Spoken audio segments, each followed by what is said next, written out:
సంవత్సరాల తరబడి ఎన్ని మందులు వాడినా మీ మోకాల నొప్పులు తగ్గట్లేదా? ప్రాణ పెయిన్ క్లినిక్ లో అత్యాధునిక చికిత్స. వైఎస్ వివేక హత్య ఉదంతం ఏపీలో ఎన్నికలను కుదిపేస్తోంది. కడప ఎన్నికల్లో దీని ప్రభావం ఎక్కువగా కాకరేపుతోంది. దీంతో గురువారం పులివెందుల్లో జరిగిన సభలో దీనిపై జగన్ పెదవి విప్పారు. నా చిన్నాన్నను చంపింది ఎవరో దేవుడికి, ఈ జిల్లా ప్రజలకు తెలుసు అన్నారు. వివేకాకు రెండో భార్య ఉన్నది, సంతానం ఉన్నది వాస్తవం కాదా అని ప్రశ్నించారు. అవినాష్ ఏ తప్పు చేయలేదు, అందుకే టికెట్ ఇచ్చాను అంటూ భావోద్వేగంతో మాట్లాడారు సీఎం జగన్. ఇక మా చిన్నాన్న గారి విషయానికే వద్దాం. మా వివేకం చిన్నాన్నను ఎవరు చంపారో, ఎవరు చంపించారో ఆయనకు, ఆ దేవుడికి, ఈ జిల్లా ప్రజలందరికీ కూడా తెలుసు ఏం జరిగింది అన్నది. కానీ బుడద జల్లేందుకు ఇద్దరు చెల్లెమ్మలను ఎవరు పంపించారో, వారు వెనకాల ఎవరు ఉన్నారో మాత్రం మీ అందరికీ కూడా రోజు కనిపిస్తూనే ఉంది.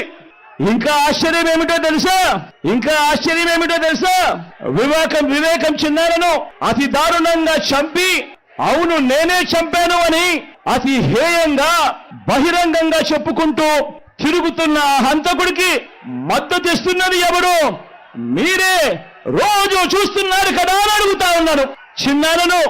చిన్నారను అన్యాయంగా ఎమ్మెల్సీ ఎన్నికల్లో ఓడించిన వారితోనే, సంఖ్యాబలం లేకపోయినా కూడా ప్రలోభాలతో, అధికార బలంతో ఓడించిన వారితోనే ఈరోజు చట్టా పట్టాలు వేసుకొని తిరుగుతా ఉన్నారు అనంటే దానికి అర్థమేమిటి అని చెప్పి సందర్భంగా అడుగుతా ఉన్నా. చిన్నానకు రెండో భార్య ఉన్న మాట వాస్తవం అవునా కాదా? ఆ రెండో భార్యతో తనకు సంతానం ఉన్న మాట వాస్తవం అవునా కాదా?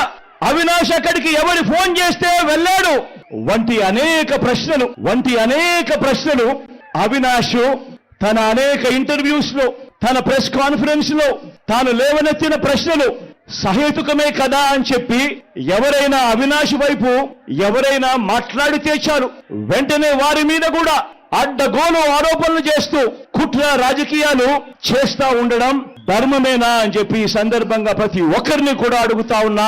సుమన్ టీవీలో మీ పర్సనల్ అండ్ బిజినెస్ ప్రమోషన్స్ కోసం కింది నెంబర్కి కాంటాక్ట్ చేయండి.